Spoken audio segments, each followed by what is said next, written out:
En politique, on le sait, tout peut très vite changer. Mais pour le moment, Philippe Lavaux, le maire socialiste d'Angoulême, peut dormir tranquille en ce qui concerne les prochaines élections municipales. Parce qu'à droite, le moins que l'on puisse dire, c'est qu'on part en ordre dispersé. Dernier candidat en date, le centriste Samuel Cazenave, farouche opposant à une primaire à droite, il s'est déclaré ce vendredi.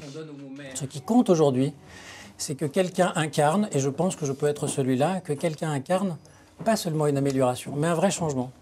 Un vrai changement, une vraie rupture par rapport à une glissade continuelle qui fait qu'il y a plus de chômage, qui fait qu'il y a plus de pauvreté, qui fait que le rayonnement de cette ville s'éteint petit à petit, qui fait que toutes sortes de choses au fond. La liste pourrait être très longue et je ne ferai pas de liste à l'après-vert. La décision de Samuel Cazenave ne fait pas franchement plaisir aux autres candidats de la droite, à commencer par l'UMP Xavier Bonnefond.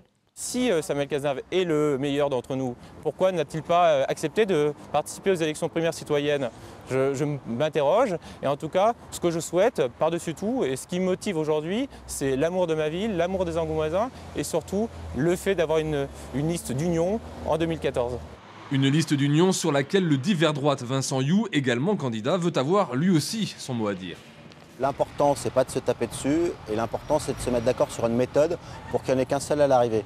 Donc moi, la méthode que je propose, c'est qu'on fasse un sondage pour qu'on mesure quelle est l'attente des Angoumoisins. Ce n'est pas qu'une question d'ego, c'est une question de projet collectif. Donc il faut qu'il y ait une méthode collective. À un an des municipales, chacun à droite a donc choisi de compter ses troupes. Ensuite viendra le temps des négociations pour finalement ne choisir qu'un candidat face à Philippe Lavaux. Mais en politique, on le répète, tout peut très vite changer.